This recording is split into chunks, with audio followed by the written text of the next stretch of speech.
The story began with the main protagonist, named Yechu, talking about fish, as they were living things familiar to everyone. He also mentioned that if one were to follow the history of biology, then fish had an astonishing reproduction rate, with different varieties of species dating back from the ancient period to the present. It was also noted that perhaps humans only regarded fish as food, and anyone could easily kill them because they had no strength to resist. Yechu then shared that he had personally experienced such a terrifying moment. Let's delve into the exact story of what happened with Yechu. The scene shifts to the city of Wuquan at 5 p.m. in the afternoon, where we find the main protagonist, Yechu, a recent graduate who had come to Wuyuan City to search for a job and rent a single room. Actually, the problem was that upon entering society, he lacked capital, and his only option was to rent a room in the Wuyuan district. He also mentioned that the people living there had dubious backgrounds, and many were hesitant to interact with them. So, until he found a real job, he could only endure the suffering of renting a room. One night, the rain fell heavily, causing him to feel tense because he had an interview the next day. He hoped that the rain wouldn't affect the interview. So, despite the rain, he managed to fall asleep. In the morning, while he was sleeping, he felt a strange sensation of water on his leg, which confused him, prompting him to wake up. The moment he opened his eyes, he was stunned to see that his room was filled with water. It was a flood. Yechu wondered whether the flood was caused by the rain from the previous night. Suddenly, he noticed something in the water and was shocked to see fish with human faces wobbling in the water. He wondered how this could be possible. To his even greater surprise, the fish emerged from the water and attacked him. Somehow he dodged the attack, but in the process, he fell into the water himself. As he struggled, other fish inside the water started biting his hand. However, he managed to shake them off. Despite this, the big fish continued to try to attack him, so he quickly got out of the room and closed the door from the outside. Shocked and bewildered, he wondered what was happening to him in this world. However, when he looked outside, he was stunned to see numerous dead bodies floating in the water. It seemed as though the fish had wiped them out. Overwhelmed by shock, he struggled to interpret the situation. Suddenly, out of nowhere, a girl named Qin Xiao shouted at him to watch out, warning him that those human-faced fish would devour them. However, he remained frozen in place. Sayo urged him again to move from that place and come to higher ground for safety. Yechu was so shocked that he couldn't move at all, but when he saw the fish attacking him, he ran to save himself, even though Xiao shouted at him to run or he would be dead. When they reached the stairs where water wasn't flowing, Xiao shared that they were safe for some time, as the fish wouldn't be able to move without water. Confused, Yechu asked her what those things were. However, the girl was surprised to see blood coming out of his hand, indicating he was injured. Yechu reassured her to calm down, explaining it was just a scratch and nothing serious. He then asked again about those weird fish corpses and what was happening there. Xiao responded that she wasn't sure because when she woke up, it was already like that. She also mentioned that not only were there many deaths, but there were also many human-faced fish in the water. She then suggested they go to the rooftop as everyone was seeking refuge up there. The scene then shifted to the rooftop where many people were standing on every house rooftop. Yechu was surprised to see that everyone was there, even the people from dubious backgrounds. As Yechu moved forward towards the railing to look at the surroundings, he was stunned to see that the whole city was flooded. After some time, government officials arrived via helicopter and announced that Wuyuan City was in a crisis. They urged everyone to be patient and wait for the rescue team. In the meantime, they advised not to touch the water and to properly close the windows at night while waiting for further instructions. They reiterated the warning not to touch the water, and then the helicopter departed from the area. An old man asked a person named Old Zhang whether he thought the fish and the flood were related. Zhang responded that he wasn't sure, but many people had died in the morning, and it was terrible. Suddenly, someone shouted and told them to hurry up as someone needed their help. Upon hearing this, Yechu ran towards the railing and found a boy hanging on a window of the top floor below the rooftop. The boy pleaded for their help to pull him up as he couldn't hold on any longer. Yechu shouted to Xiao to search for some ropes. As the boy began to lose his grip and the fish attacked them, he begged them to save him.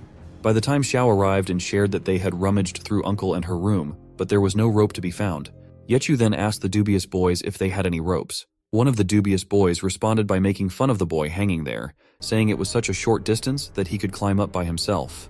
Hearing this, Yechu was surprised and shouted at them, expressing disbelief that people were in danger and they were still making fun of it. Suddenly, the hanging boy howled in pain, causing them to rush back to sea. It was a scary moment for everyone as the fish now had hands, holding onto his leg and pulling him into the water.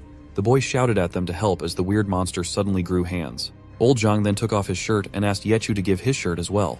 Yechu agreed, realizing they had no other choice. Zhang tied the shirts together and they poured water on it to tighten the joint. They then dropped it in the air for the boy to hold on to so they could pull him up. However, when he moved his hand to grab the makeshift rope, his grip loosened a bit. At that moment, the fish gained the upper hand and pulled him with more power. This time, the boy lost his grip with his legs as well, and he fell into the water. At that moment, the boy started howling in pain as the fish began attacking them. Seeing this, the people on the roof became tense. Xiao was terrified by the scene. Old Zhang then shared his belief that there was no safety in a place where there was no water. So, Zhang asked everyone to quickly go back to their respective rooms and close all the windows and doors tightly. Everyone started running towards their rooms. Seeing this, Yechu realized that his room was already occupied by the fish. Fortunately for Yechu, Zhang asked him not to worry, as he knew Yechu lived one floor below him, so Yechu could stay in his room. Zhang also suggested that Xiao move in with them too, as it would be easier for them to take care of each other. Xiao agreed with Zhang's suggestion. Then they went downstairs to old Zhang's room.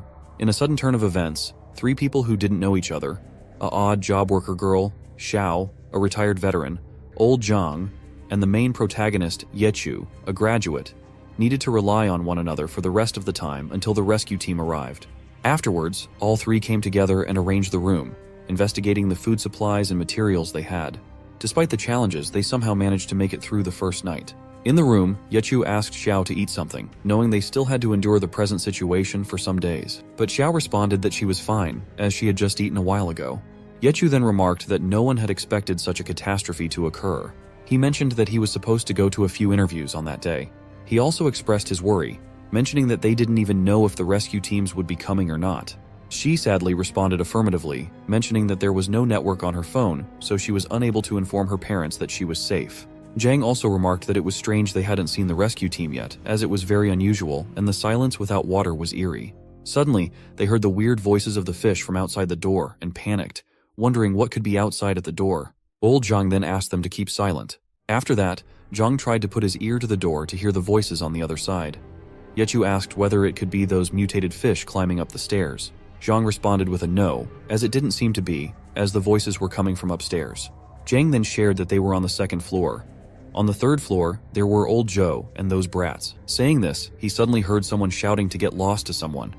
Hearing which, Zhang got tense and shared that it was old Zhou's voice. Zhang thought that the yellow-haired brat must have been causing trouble for Zhou. He then shared with Yechu and Xiao that he would go up and check by himself. He even asked them to stay inside, as he would go and come back immediately after checking. Yechu even tried to stop Zhang from going, but it was too late. By the time he asked him to stop, Zhang had already closed the door. Xiao then asked Yechu to forget about it, as it was the neighbor's dispute, so it's better for them not to interfere. The scene then shifted to 1 hour later, where both Xiao and Yechu were waiting for Zhang to come back. Yechu showed concern, wondering that it had been a while, but still Master Zhang hadn't come back. Xiao suggested that maybe the matter got resolved and old Zhang was talking with old Zhou. Yechu then stood up and said that he felt there was something wrong, so he would go up and check. He also asked her to stay in as he would come back later. Xiao then asked him if they could go together and see what was happening. Yechu tensely asked her not to go, as there was no need, because what if they encountered those mutated fish who could leave the water?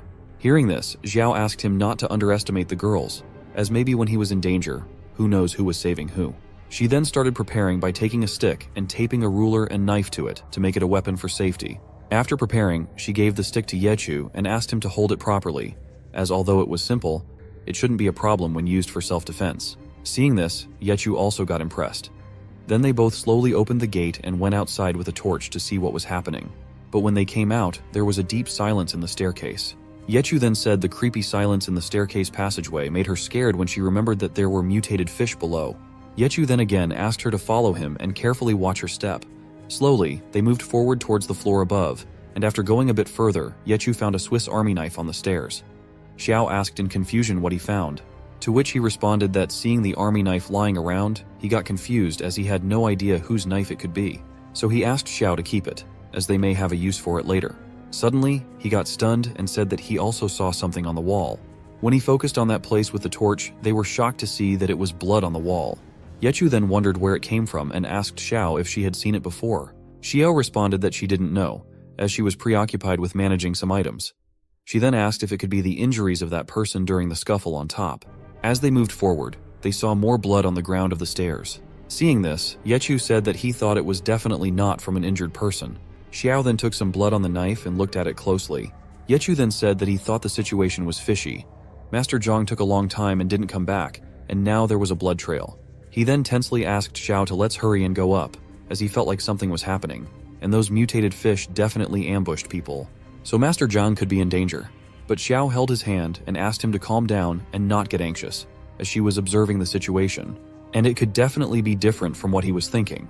She then said that she thought the blood was sprayed on the staircase with purpose, as if there was really someone injured. Then there should be a trail of blood around the surroundings, and even it was so close to their room, yet they never heard a shout for help. Suddenly, a new type of beast appeared in the scene behind them. Yechu asked again that it was too late, so who would spray blood on the stairway? Shai responded that it could just be that yellow brat venting, as he had done disgusting things before. She also said that she thinks the yellow brat boy dropped the knife there. Yechu responded that he didn't care about that gangster, maybe it's like she said. Yechu then asked her if they should better go upstairs and look for Master Zhang. As he was climbing more stairs, he felt something slippery at the boundary of the stairs. When he saw with the torch, it was saliva of someone. But he thought of it as water and wondered where did it come from, as it looked like it was from the top drilling down. Suddenly, Yechu realized that there was something at the top of the stairs. When he put the torch towards it, they were stunned to see that it was a more mutated version of fish, with 2 legs and 4 hands. Watching, Yechu tensed up as the mutated fish left the water and came onto land. But still, the fish didn't attack them, which confused everyone.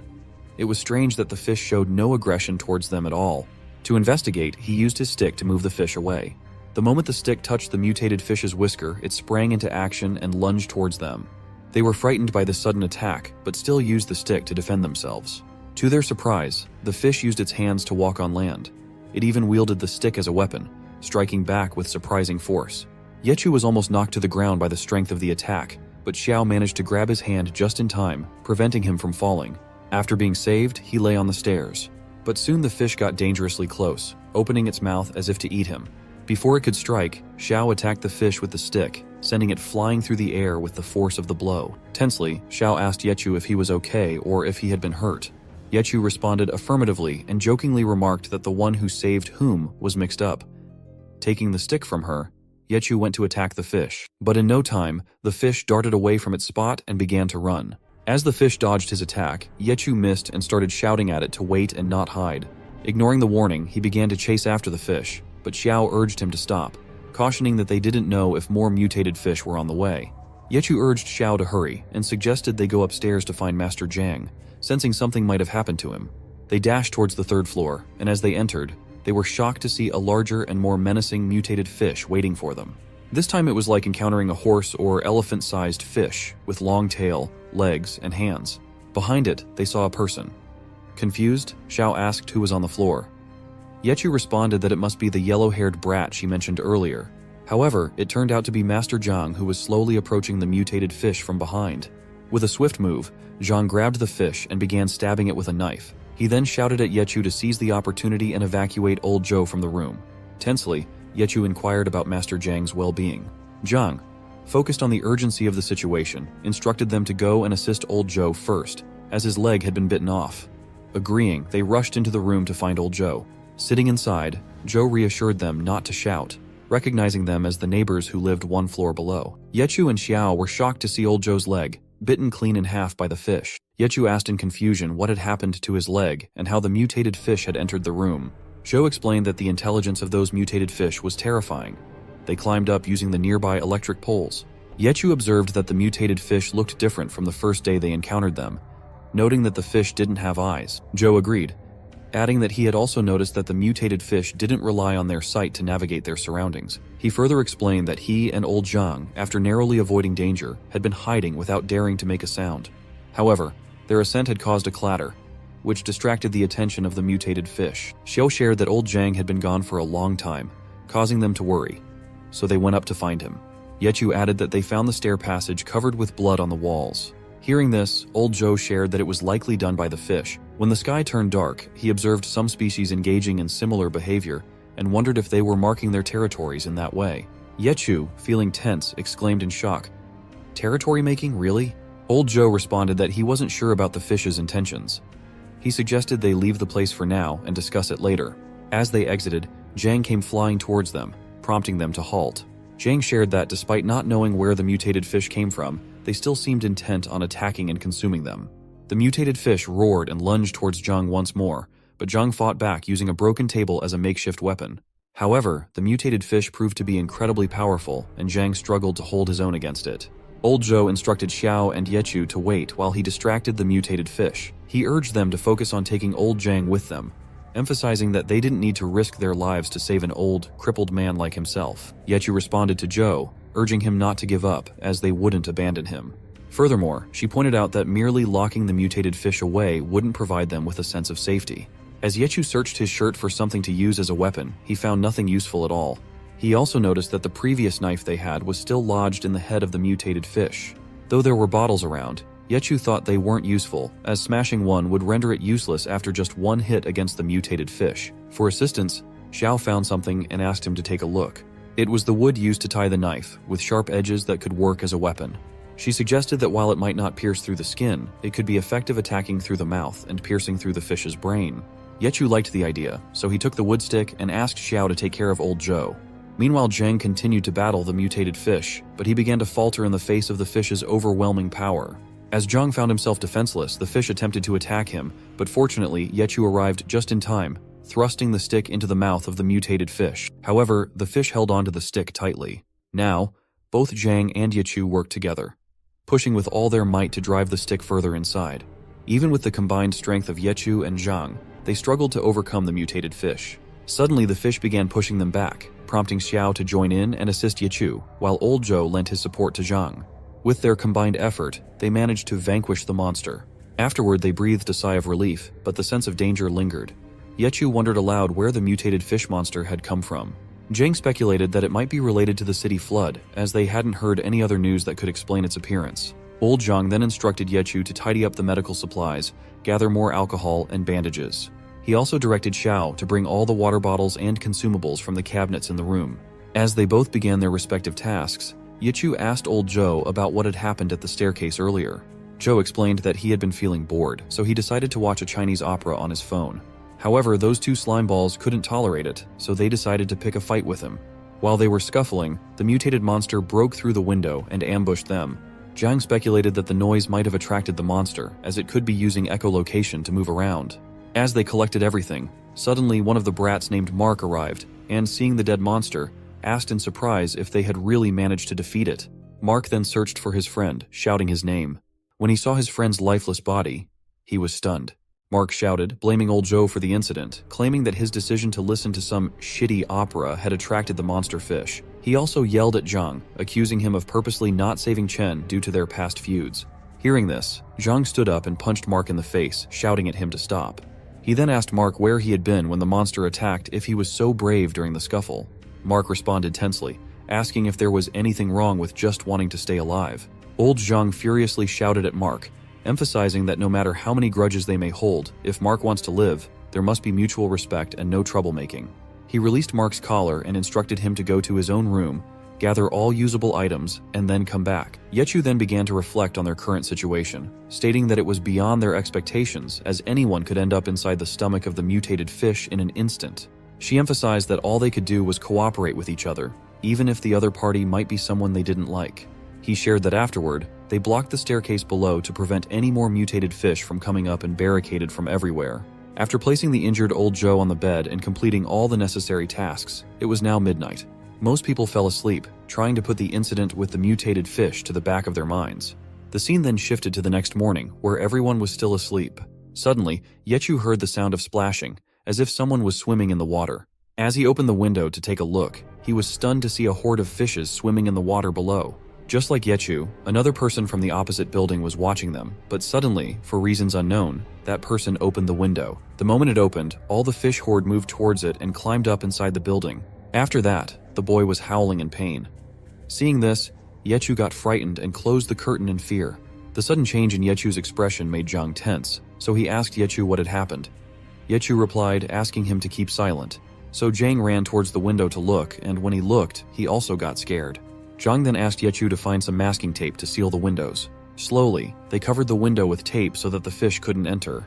Zhang then shared with everyone that the mutated fishes had already ambushed the survivors in the opposite building. For their own safety, he asked them not to go near the windows.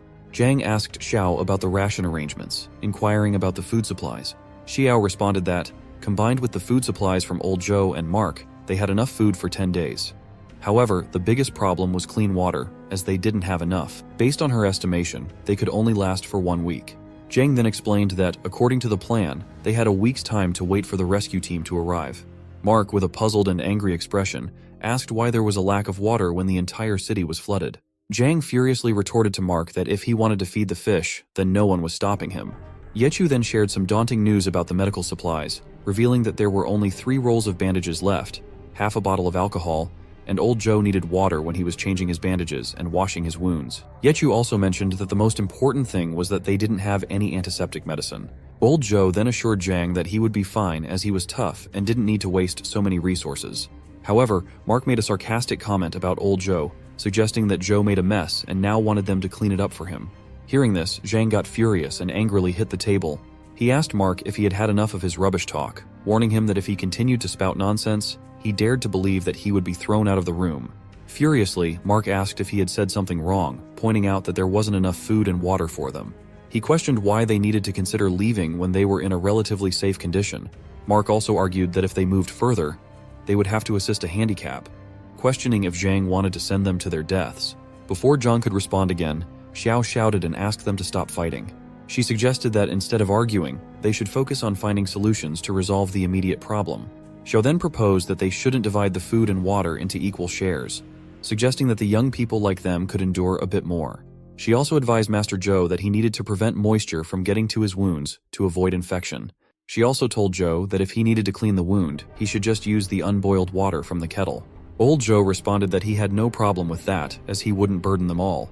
Xiao then shared with everyone that they needed to minimize activities that required a lot of movement to reduce sweating and water loss. Zhang also agreed, emphasizing that everyone would need to endure a little bit as they had to survive until the rescue team arrived. Yechu then summarized that they followed Xiao's advice and distributed the food and water accordingly. However, as each day passed, the food slowly diminished. He also shared that everyone was focusing on the window outside, hoping to hear the sound of help arriving. However, at the window, there were only pitiful cries of the survivors. Until the 6th day, there was no sound, not even a person shouting or cries coming from the window. The scene then shifted to 6 days later, where old Zhou was in a bad condition, lying on the bed. Yechu asked Zhang about old Zhou's condition. Zhang responded that Zhou's condition wasn't looking good as his wounds were infected and his fever hadn't subsided. Zhang then asked Xiao how much food and water they had left. She sadly responded that there was still some food left, but the water could only last until the next day. At that moment, Yechu took up his water bottle and noticed that he only had a small amount of water left. He reached to drink it, but for some reason he stopped. Yechu then offered the water to Xiao, suggesting she should drink up since she hadn't had a sip all day. Xiao responded with a no, insisting there was no need for her to drink water, and they would better save it for old Zhou. Suddenly Zhang heard something and asked both of them to stop talking. After listening carefully, Zhang surprisingly shouted, "It's the sound of a helicopter!" Zhang stood up and went towards the window to confirm. After seeing the helicopters, he felt happy. Zhang then ordered everyone to quickly tie up their shoes and pack up everything as they needed to hurry up to the rooftop. Mark was sitting silently. Seeing this, Zhang shouted at him and asked him to help in packing. Zhang then asked Yechu to come with him as they would help old Zhou together. So they went inside the room to carry old Zhou. At that time outside, Xiao was packing up, but Mark pushed her away and ran towards the outside of the room to reach the rooftop alone. Seeing him running, Xiao tensely asked him not to run and to be careful as there may be mutated fish on the staircase. But Mark didn't hear anything from her and ran away. When Zhang and Yechu came back with old Zhou, Xiao shared that the brat had run away alone. On the other side, the captain of the helicopter team, named Raka, announced for the other helicopters to maintain formation as they were still 25 kilometers away from their designated location. On a helicopter, a trooper named Chang, when he looked down, also got surprised as the location seemed to be in the midst of an apocalypse. Suddenly, he saw someone asking for help from the rooftop of a building. Chang asked the pilot to lower the altitude as there was a survivor on the rooftop. The pilot tensely responded that they hadn't received any orders to rescue survivors. Chang insisted that the helicopters could still carry some more people, so they should take the survivor in first. Reluctantly, they lowered the helicopter and Mark ran towards it. With the help of the army, he managed to get inside. Chang asked if there were any more people in the flat, because if there weren't, they needed to hurry up and leave. Hearing this, Mark got tensed and responded that there was no one left behind, and he was the only survivor, so they should hurry up and leave. So Chang asked the pilot to immediately increase the altitude and follow the troops. By that time, others also arrived on the rooftop, and Yechu shouted for them to stop and not leave as they were still there. Hearing this, when Chang looked down, he was surprised to see them. To his even greater surprise, he found Master Zhang among them. Chang then furiously asked Mark why he had just said there was no one left. Mark got tensed and responded that he didn't know about them because he didn't know them. Suddenly, they received orders that their mission was their first priority, so the captain asked them to get back in formation. The pilot also asked Chang to think as they needed to carry on with others. Chang was still worried for Master Zhang, so he took his bag of supplies towards Zhang and the others. Seeing this, the other troops got shocked and asked what Chang had done as those were their army supplies. Chang responded that he threw the supplies bag because it would help Zhang and the others to survive for some more days. On the other side, seeing the supplies bag, Yechu shouted that they didn't want anything, they just needed to be rescued, so they should be taken in the helicopter. To Zhang and the others' surprise, all the helicopters moved forward. Inside the helicopter, a troop asked Chang if he knew the people standing on the rooftop. Chang responded with a yes, explaining that the one who carried the injured old survivor was his former instructor. He continued his talk, explaining that while he was in the special forces, he got to know instructor Zhang, and they lived the army life together for 3 years. Half a year ago, when he was dispatched to the central area, he saw instructor Zhang for the last time, as Zhang had already retired by that time. Chang then admitted that he hadn't expected to meet Master Zhang again, and he hoped they could endure until the army completed their mission and returned. Hearing this, Mark laughed and referred to old Zhang as an old fogey person. He even said to Chang that Chang must have suffered a lot, as that old man Zhang was bad-tempered and unreasonable. Hearing this, Chang got furious and put his gun to Mark's mouth. Stunned, Mark asked what it was about. Chang responded that he had discovered a while back that Mark wasn't a good person. In fear, Mark said that he thought he had a misunderstanding with Chang's instructor, old Zhang, so please put the gun down. Chang responded that he didn't care if Mark held grudges with his instructor, but if from the present time Mark dared to hamper their mission, then Mark would have to eat bullets. Mark responded with an, okay. Then, they got another announcement from their leader that they had reached the destination, so upon arrival at the buildings, they immediately needed to carry out the operation. Everyone agreed with it. After some minutes, a helicopter named Alpha 3 shared that they had discovered a large swarm of mutated fish, so they immediately opened fire to eliminate them. Slowly, everyone acknowledged their command and started firing at the mutated fishes to eliminate them. From the sound of bullets, Mark got scared and closed up his ears. After some minutes, when the surrounding got silent, he opened up his ears and eyes. At that time, Chang shared to the other helicopters that it was Alpha 8 speaking, and they were en route, ready for action. Seeing the helicopters landing on a rooftop and troops coming out of it, Mark confusingly asked Chang if they weren't at the safe house. Chang responded with a sorry, admitting that he forgot to tell him that their mission wasn't to save survivors. They had a specific mission, and picking him up was his call. Chang then ran outside the helicopter with others, telling Mark that from that moment onward, he had to take care of himself on his own. The scene then shifted towards Zhang and the others, where Zhang was very angry and shouting in frustration. Zhang was condemning Mark as a coward, wondering how someone could repay kindness with evil and abandon their comrade, questioning how such a person could be considered a man. He even shouted at the government for the blatant lie that rescue was on the way. Seeing Master Zhang so tensed, Xiao shared her belief that the army had to prioritize their mission first, and they were in a hurry, not having the time to take them on board. Yechu also agreed with Xiao, thinking that the rescue support was just behind, and the army had given them supplies. Yechu then asked why they would give them supplies if they didn't want them to endure for a few more days. Zhang apologized to everyone for losing his composure. Xiao then shared that she knew Master Zhang must be tired, so he should rest for a while and she would organize the stuff.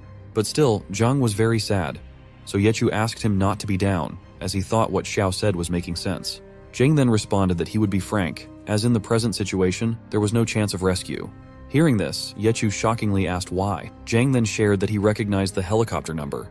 It was from a base in the city, which meant that the disaster befell not only Wuquan City, but also those cities near the sea. And in a time like this, those to be rescued would be the head honchos, and they were only civilians. Zhang then told them that they had to be mentally prepared. If they wanted to live, they could only rely on themselves. Afterward, Zhang asked Xiao if there were any useful items. Xiao responded that there were some medical supplies, canned food, and a few packs of biscuits, but no water bottles. She also mentioned that there were some military supplies and took out a binocular. While Yechu was looking at the binocular, Xiao shouted in surprise and took out a gun, asking them to look at it. Xiao then asked Master Zhang to take a look at the gun. After inspecting it carefully, Zhang shared that it was a Beretta 92 pistol. Zhang thought that there could be more things, so he asked Xiao to give the bag to him as he wanted to see what else could be used. After checking, they found plenty of things inside. Afterward, Zhang shared that they had plenty of things for self-defense now, but the problem was that they lacked water, food, and medical supplies. Xiao also mentioned that they only had 2 bottles of water. Hearing this, Zhang became tense and wondered aloud that they couldn't even risk drinking water from outside. Apart from the danger of mutated fish, they didn't know if the water was safe for consumption in the first place. Zhang then informed everyone that they needed to consider finding water through other means. He took the binoculars and looked outside from the window. Yechu then asked Zhang if he had discovered anything. Zhang then handed the binoculars to Yechu and asked him to take a look at the other side of the street. When Yechu looked through the binoculars, he saw a grocery store and a pharmacy at the intersection. He then asked Zhang if he was referring to those places. Zhang responded with a yes, explaining that since the main door was closed and locked, it indicated that the supplies inside hadn't been taken after the catastrophe. Hearing Zhang's explanation, Yechu tensely asked if Zhang was considering getting medicine and water from the shops across the street. Zhang responded with a yes, explaining it was the best approach he could think of. Afterward, Zhang took out a piece of paper and started drawing a map of their surroundings. He asked Xiao and Yechu to look at the map, pointing out that the pharmacy and the food store on the street were the only way for them to get clean water and medical supplies. He also shared that there was 1 block between them and the shops. Yechu expressed his concern, saying that he thought getting there wouldn't be so simple. Zhang responded with a yes, acknowledging the challenge, but he assured them that they had 2 methods to accomplish the task.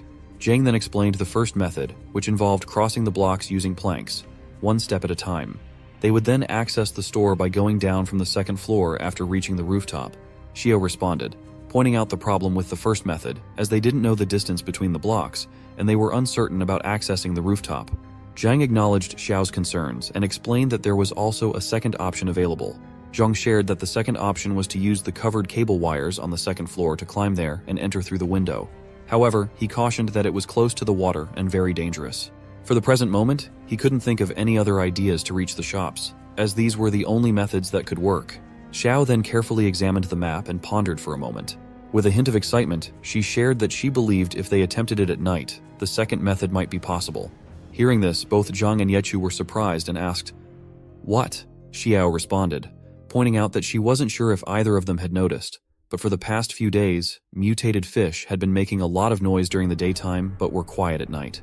It seemed that mutated fish were sleeping at night. So, as long as they didn't touch the surface of the water, they wouldn't pose a threat to people who were out of reach. Yechu tensely shared the problem that they had encountered other kinds of mutated fish at night. Xiao responded that she had also noticed that, and based on their earlier encounters, the mutated fish at night didn't seem to have vision.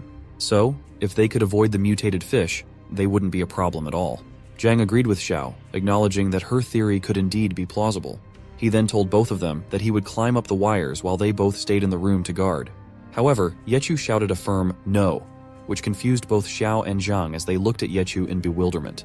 Yechu asked Master Zhang to let him take the lead this time, as Zhang had always been taking care of them. Yechu wanted the opportunity to take responsibility and do his part of the work. Zhang tried to deny it, but Yechu interrupted him, adding that climbing those cables would require someone lightweight. Hearing this, Zhao also agreed with Yechu, recognizing that weight was indeed a crucial factor they had overlooked. Zhang then thought for a moment and finally agreed to proceed the way they both were asking. The scene then shifted to nighttime, where Yechu was getting ready with his gear.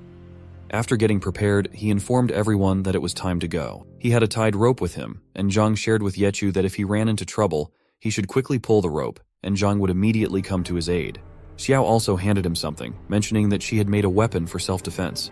She explained that she used metal thread to tie a metal pipe and a knife together, ensuring it was sturdier than the previous one. Yechu then took the weapon and put it inside his bag. Zhang also agreed with Xiao and instructed Yechu to use it.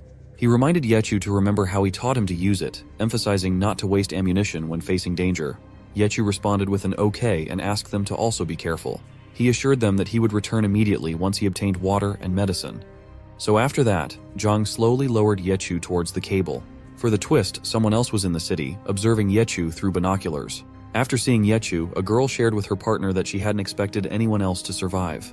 However, she remarked that those survivors were scarier than the mutated fish. After landing safely on the cables, Yechu breathed a sigh of relief. Zhang also inquired whether the cables were sturdy. Yechu reassured him that the cables were okay as they could bear his weight, so Zhang could release the rope now. After landing, he stood up and surveyed the route, realizing he needed to cross over the water's surface. He decided to proceed slowly, taking it one step at a time. Yechu moved forward slowly but steadily. At one point, a wire lock broke, causing him to nearly fall into the water due to the loosening grip. However, he managed to hold himself on the wire just in time. The broken piece fell into the water, startling Zhang and Xiao as they watched Yechu's precarious situation. Even Yechu sighed in relief after escaping danger. However, his relief was short-lived when he heard the sound of rushing water, causing fear to grip him as he wondered if it was the mutated fish. His suspicions proved correct as the mutated fish emerged from the water, leaping towards him in an attack. Witnessing the scene, everyone tensed up, unsure of what action to take. To their surprise, the mutated fish couldn't reach the height of the cable and retreated back into the water. With a sigh of relief at narrowly escaping a major threat, Yechu resumed moving forward. As he moved further, he stumbled upon something that left him stunned. Meanwhile, Zhang confided in Xiao that he couldn't see Yechu's progress anymore, speculating that Yechu should be reaching the third block. However, Xiao urged Zhang to take another look, pointing out that Yechu was waving the flashlight at them. Upon seeing this, Zhang wondered if Yechu could be in trouble once again. Peering through the binoculars, he observed that the wire had been cut to a specific length, preventing Yechu from reaching the third block. Upon closer inspection, Zhang realized that this could only have been done by people, leading him to wonder in surprise if there were more survivors nearby. Zhang confided in Xiao that the situation had become very complicated, prompting them to signal Yechu to return. Xiao signaled Yechu to come back, and Yechu agreed, mentioning that he would attempt to return via the rooftop. As Yechu made his way back slowly, he glanced inside a window and was shocked by what he saw inside. Yechu's shock turned into curiosity as he saw a jar of water with a tap inside the building. Xiao urged Zhang to pay attention to Yechu's signals. Through the binoculars, Zhang observed that Yechu was indicating his desire to enter the middle building. Zhang speculated whether Yechu had found something useful as he entered the room. Meanwhile, Yechu made his way into the room through the window, discovering it to be empty. Undeterred, he approached the jar of water and filled up his water bottle using the tap. As Yechu filled his water bottle, a sound from inside the cupboard caught his attention. Curious, he opened the cupboard to investigate. However, his curiosity turned to fear and shock as he discovered a cage containing a captured mutated fish inside. Startled by the sudden discovery of the mutated fish in the cage, Yechu instinctively took a step back. To his further astonishment, he felt something unusual under his foot. Looking down, he was stunned to find the lifeless body of a woman. Out of nowhere, a bald man named Henry appeared and reassured Yechu not to worry, explaining that the woman had broken his rules and had been dead for several days. He admitted to disposing of her, but disturbingly mentioned that using the meat from the dead woman to bait the mutated fish gave him pleasure. Hearing this, Yechu was both surprised and shocked, asking Henry if he truly disposed of the woman. Henry confirmed, explaining that she had climbed the cables from the adjacent room and demanded water for free, refusing to trade with other items. She pleaded incessantly, claiming her daughter was in dire need of water. Yechu was deeply shocked to learn that the woman simply needed water for her daughter, and Henry's actions startled him. Henry responded, admitting that he felt sorry for the woman's daughter, but deemed the situation unfortunate nonetheless. Henry's words sent a chill down Yechu's spine as he compared those who took things without paying to the mutated fish. Suddenly, Henry grabbed Yechu's neck tightly, accusing him of wanting to steal water like the woman. He declared that Yechu had to die, as he would dispose Yechu by himself. Yechu swiftly dodged Henry's attack by grabbing his hand, urging him to calm down and emphasizing the need for cooperation to survive in such a situation. However, Henry's response was unsettling. He laughed and demanded that Yechu hand over everything he had, promising him a painless death in return. Yechu fought back fiercely, using a rod as a weapon against Henry. Henry was taken aback to see Yechu armed. Despite their struggle, Henry remarked on Yechu's agility and speed, suggesting that he had eaten in the past few days. Henry's demeanor shifted to one of satisfaction, considering wiping Yechu as a profitable outcome. In his haste, Yechu launched an attack at Henry, but Henry dodged with a smile, confident in his ability to defeat Yechu. However, fate intervened as the mutated fish grabbed hold of Henry's hand this time, pulling him towards itself and biting his hand viciously. Henry's cries of pain echoed in the room as he pleaded for Yechu's help. Yechu quickly retrieved the gun and aimed it at the mutated fish. Henry, shocked by the sight of the gun, urged Yechu to shoot the fish without hesitation. Henry's shouts grew more frantic as he implored Yechu to fire the gun and not leave him to die. Despite the urgency of the situation, Yechu hesitated, trembling with fear. Henry's voice rang out again, demanding to know what Yechu was waiting for, questioning if he wanted Henry to be bitten to death by the mutated fish. Henry's insults cut deep as he branded Yechu a bastard, accusing him of abandoning people to die and regretting not disposing of him earlier. Overwhelmed by Henry's words and the intensity of the situation, Yechu's consciousness slipped away. In a daze, he fired the gun without aiming, succumbing to the chaos of the moment. Upon hearing the gunshot, Zhang and Xiao were filled with fear. Zhang, tense with worry, instructed Xiao to take care of herself and Zhou as he rushed to find Yechu. Using a rope, Zhang descended quickly on the cables. Meanwhile, near Yechu, it was evident that Henry had been disposed of. Yechu was shocked and wondered how it had turned out like that, as he had only wanted to save Henry. Suddenly, he heard a voice coming from the window. Without thinking, he pointed the gun towards it. But this time, it was Zhang, so he asked Yechu to calm down. Zhang then asked Yechu what had happened just moments ago, why he had shot and at whom. While asking, Zhang noticed the surroundings and tensely asked what had happened with them. Yechu sadly responded that he had wanted to get some water when he was attacked by Henry, and Henry had even attacked the woman lying on the floor.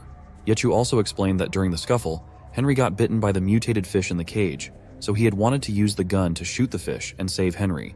But somehow, he ended up shooting Henry instead of the fish. Zhang responded to Yechu, telling him not to be tense as it wasn't his fault. It was Henry's perverted nature that had grown during the crisis that was the cause. Zhang then urged Yechu not to blame himself, as it wasn't the time for it. They needed to check the room for anything they could use, so they slowly went further into the adjacent room to find some supplies. Meanwhile, the mutated fish, seeing them moving away from the room, seized the opportunity and slowly took the cage keys from Henry's pocket. In the room, Yechu found some rations in the cupboard and snacks in a carton. He told Zhang that he had found rations and grocery items. Zhang also mentioned that he had found many water bottles stored in the cupboard. Yechu also noticed there were many jugs of water and interpreted that they must have been looted from others and the grocery store during the crisis. Zhang then shared his suspicion that Henry had attacked more than one person. He also asked Yechu not to worry too much about it and focus on gathering as much as possible. Meanwhile, Xiao was anxiously waiting at the window for both Yechu and Zhang. Suddenly, to her surprise, someone from above entered her room directly through a rope. Startled, she attempted to shout for help, but before she could, the girl covered Xiu's mouth and reassured her not to be afraid, explaining that they just wanted to take cover for the time being. Xiao, surprised, asked who they were and if they were survivors like her. The girl responded affirmatively, explaining they were indeed survivors of the catastrophe.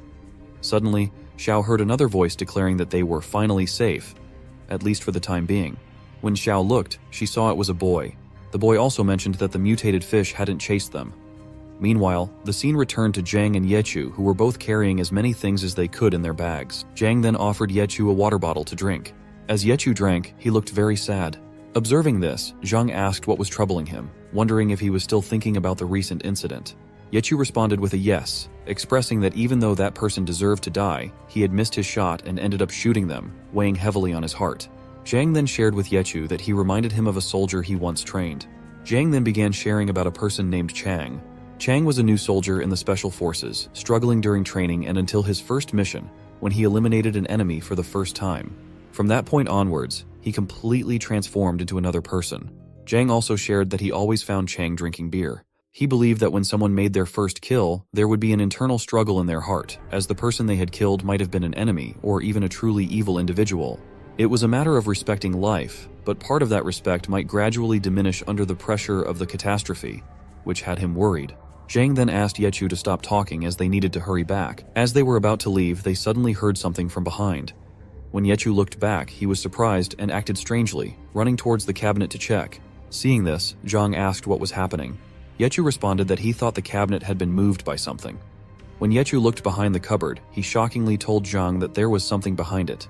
Curiously, they managed to move the cabinet somehow, and the moment they saw behind it, they were shocked to find a big hole in the wall. When they looked inside, they saw that cables had been used to make a bridge between the two rooms. Seeing this, Zhang said that he thought it must have been done by Henry. After Henry cut the cables outside, he must have used them to steal stuff from the next room. Yechu also responded that it was the reason there was no need to wonder why Henry's room had so many groceries. Zhang was also shocked that the fighting outside in the city was beyond their expectations. Suddenly, Yechu remembered something and asked Zhang if the pharmacy shouldn't be near the room. When Yechu switched on the torch to look into the other room from the window, he was surprised to see a little girl in the window. So Yechu wondered whether the girl was the child of the woman. Zhang agreed with Yechu, considering it possible that the girl was the daughter of the deceased woman. Zhang then shared with Yechu that they had to save her, as they couldn't leave the little girl alone in the room. So they slowly moved on the cables to reach the other side of the room. When they entered, they saw many medicines, including antiseptics and bandages, just what they needed. Suddenly, something dropped to the floor, catching Yechu's attention, but Zhang asked Yechu to ignore it, emphasizing that first, they needed to find the little girl. So they slowly moved into another room adjacent to that one. They saw that the room had some medical devices, and suddenly Yechu heard a voice coming from the cupboard. So Zhang ordered Yechu to open the door from that side while he stood on the opposite side. The moment Yechu opened the door, the little girl came out with a knife and started slicing it through the air with her eyes closed, trying to protect herself from them. She was shouting at them not to come close, accusing them of being bad people. Without stopping, she continued slicing the knife, demanding that they stay away and leave.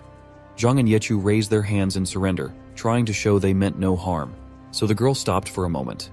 Zhang then asked her to put the knife down, explaining that they were not bad people, despite what she might think, and that they only wanted some water and medicine and wouldn't hurt anyone.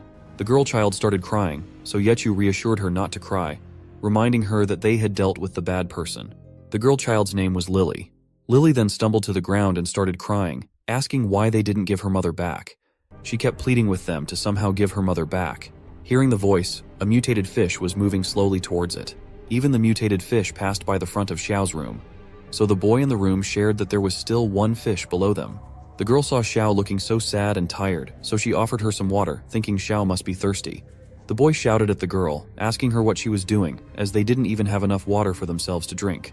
The girl shouted at the boy, arguing that those people had brought them inside out of goodwill, so giving one bottle of water as compensation wouldn't be too much. Xiao spoke up, noting that looking at them, they had such good weapons and equipment, so they probably weren't from Wu Quan. The girl then apologized for not introducing herself earlier. She introduced herself as Liu, a competitive archer. Liu also explained that when the catastrophe happened, she was practicing in the archery range. She then introduced the boy as Li. He was a bodyguard working in the archery range, and they escaped together after the whole mess started. Li then took out a shotgun and shared that luckily he had taken it while escaping, and it was a very useful tool for dealing with the mutated fish and humans. Hearing this, she asked in shock, "Deal with humans? What do you mean? What's the situation outside?"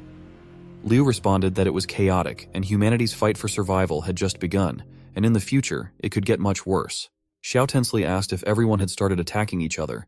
Li then asked what they needed to worry about, stating that if someone wanted to rob them, they would just finish them off immediately, like how they dealt with those silly goons. Hearing this, Xiao asked in surprise if they had already killed 2 people. Liu shouted at Li, asking if he was out of his mind for mentioning that in front of a stranger. Li argued that there was nothing wrong in saying that, as those 2 hooligans had always taken advantage of him, and letting them die was their just desserts. Liu saw that Xiao was getting tense and uneasy, so she asked her not to worry, reassuring her that it was for self-defense, and they didn't attack innocent people. Li also agreed, saying what Sister Liu said was correct, but in situations like that, they didn't need to reason with unreasonable people. The only thing they could do was to use everything available to protect themselves. Hearing this, Xiao was scared and asked, "Even for self-defense, why do they need to harm people?" Liu asked Xiao not to misunderstand them, as they had no choice. Seeing this, Li asked Liu to save her breath, as she didn't need to explain to Xiao, because Xiao would later experience it herself in the future. He also told Xiao not to pay too much attention to them, as once the outside monster left, they would also depart and head to their destination. He hoped that they would all meet again without becoming enemies. Suddenly, Li was surprised and asked what they should do about the monster going into the pharmacy block. Hearing this, Xiao got shocked and tensely shouted the names of Yechu and old Zhang. Liu was surprised to hear Xiao and asked her if her 2 comrades were inside the pharmacy block. Xiao responded with a yes and asked how Liu knew about it. Liu then stood up and took her bow in hand. Seeing this, Xiao tensely asked Liu what was happening. Liu then asked Li if he thought they went to the pharmacy because Xiao and her friends needed it. Li responded with a yes, as there was a high possibility since one of Xiao's comrades was injured, but they would need it if they sought refuge in the supermarket. Liu expressed that she didn't want any more clashes to happen. Xiao was tense and didn't know what to do. The scene then shifted to the other side in the pharmacy block, where the mutated fish that couldn't see entered. Another mutated fish, capable of swimming and seeing, was also moving around. Even the larger mutated fish ate the mutated fish that could see. Meanwhile, in another room, Lily was eating very hastily, looking like she hadn't eaten anything until now. So Zhang asked her to eat slowly and even offered her a water bottle. So Lily took the water bottle and started drinking it hastily. Seeing this, Zhang shared that he thought the kid must have been starving horribly.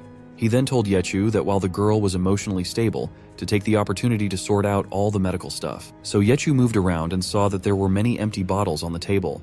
He decided to look for some alcohol and bandages. Suddenly, he saw a cabinet and opened it, but it still contained all the used items. Fortunately for Yechu, he found a first aid box in the lower bracket of the cabinet. When he opened it, he was happy to see so many usable items. He also found a diary inside the bag.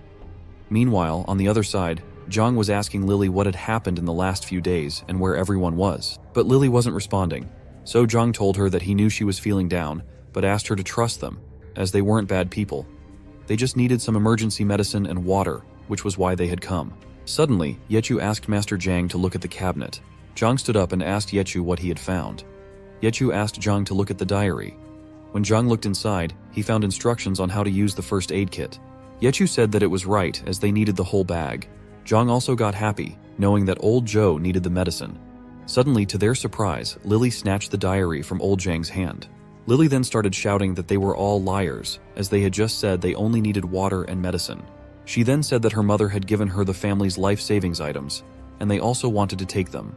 Zhang then asked Lily to listen to them, as they had a comrade who was seriously injured, and his condition was dire, and the bag could save his life. But Lily got so frustrated with them and shouted that it was all a lie, so she wouldn't give them the bag. Zhang then apologized, explaining that they really needed the bag, and slowly started moving towards her to snatch the bag. Seeing this, Yechu asked Zhang what he was doing. But before Zhang could respond, suddenly he got attacked by the mutated fish from behind. As Zhang's face got surrounded by the fish's tongue, and the fish pulled him back towards itself. At that moment, Lily and Yechu were stunned and frightened, not knowing what to do in that situation. The mutated fish kept pulling Zhang relentlessly, and he was dragged along the floor. Eventually, the fish's grip loosened, giving Zhang the opportunity to draw his gun. Zhang then kept shooting at the mutated fish's tongue to free himself from its grasp. Surprisingly, he succeeded in destroying the fish's tongue. However, as he attempted to remove the remaining part of the fish's tongue, the creature tried to attack Zhang again. This time, Yechu intervened and attacked the fish with an oxygen cylinder. Yechu kept hitting the fish, but it retaliated by striking her with its tail, sending both Yechu and Zhang flying towards the wall. As the fish approached them again, Yechu pulled out her gun and started shooting. The mutated fish backed away to take cover. Yechu then asked Zhang if he was alright, to which Zhang responded with a yes, indicating that he was fine. Zhang was about to reach for his gun, but before he could, Lily appeared out of nowhere and grabbed the gun from the ground. Zhang was surprised to see her and quickly warned her not to be reckless, as the gun was loaded. Tensely, Zhang told Lily that they could negotiate, but he asked her to return the gun first. Lily responded defiantly, stating that since they had guns, they must be bad people. Yechu shouted at Lily, reminding her that they were in a dangerous situation and not to escalate it further. Suddenly, Yechu noticed the fish approaching again and warned Zhang to be careful. The fish attacked, but luckily it struck a shelf beside them instead. Zhang and Yechu quickly used the shelf as cover to protect themselves and the girl from the fish. As the fish slowly approached, Lily became tense, and both Zhang and Yechu were unable to free their hands due to holding the shelf. It seemed like a dire situation for Yechu and Zhang. However, to their surprise, Lily started shooting at the fish without even looking towards it. Yechu and Zhang also closed their eyes in fear of being hit by the bullets. When the sound of gunfire ceased, they cautiously opened their eyes and saw that the mutated fish was dead. They moved away from the shelf, but Lily was still aiming the gun at the mutated fish. Zhang approached her and asked her to calm down, reassuring her that the fish was already dead. He also attempted to take the gun back, explaining to Lily that it was unsafe for her to carry it. However, Lily quickly moved her hand back, trying to cover the gun so that Zhang couldn't take it. Zhang then told Lily that they wouldn't take her stuff anymore, so she should please give them their gun back. Lily shouted that they could take the first aid kit, but first, they had to promise her something. On the other side, it became evident that numerous mutated fish were converging towards the pharmacy block. Li observed this and informed Lu and Xiao that the disturbance seemed to have attracted all the nearby mutated fish. Hearing this, Xiao became tense and started worrying about Yechu and Zhang. Li then suggested that they could use the length of the rope to cross the rooftops. However, before proceeding, he asked Xiao to set terms since he was going into the pharmacy block to get what he needed. Saya requested that they help her comrades, so if the pharmacy had enough items, everyone could take whatever they wanted. But if there wasn't enough to go around, the items Yechu and Zhang took would belong to them as long as both of them could escape safely. Xiao agreed with this condition, as she was okay with everything as long as both Yechu and Zhang returned safely. Liu then offered the bow to Li, suggesting that he take it with him as it could help him in a pinch. However, Li declined, stating that he had no use for it. Furthermore, he mentioned the need to stabilize the situation at Xiao's place, emphasizing that their intentions had been exposed and Xiao might not see them as good people anymore. Liu agreed and reassured Li not to worry about them, emphasizing the importance of returning immediately after finishing his task. Li responded with an okay, and then proceeded towards the rooftop to make his way to the pharmacy block. On the other side, all the mutated fish began climbing inside the pharmacy block, presenting a terrifying sight. Meanwhile, the scene shifts back to Lily and the others, where Lily had already made her promise, and Zhang and Yechu had agreed to it. Lily asks them to keep their promise, Zhang reassures her not to worry, as they will definitely keep their word. Lily, feeling tense and desperate, asks when they can leave. Zhang explained that they couldn't leave immediately as they needed to treat their friend's injuries first. Once his condition stabilized, he promised they would uphold their end of the deal. Yechu then asked Lily about the whereabouts of the people from the pharmacy block and whether there were any survivors. Zhang also inquired about what had happened in the pharmacy block.